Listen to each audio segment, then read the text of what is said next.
আবুল হুসাইন,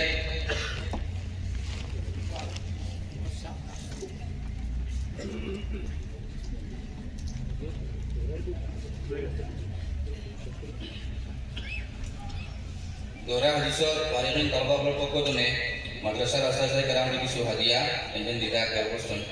1 নম্বর মাদ্রাসার শেখুল হাদিস তথা প্রিন্সিপাল হযরত মাওলানা আবু মোহাম্মদ সুফিয়ান সাহেব জিদা মসজিদ তানে সম্মানিত হলবা মোহাম্মদ কলিম আহমদ তানবীর আক্তার।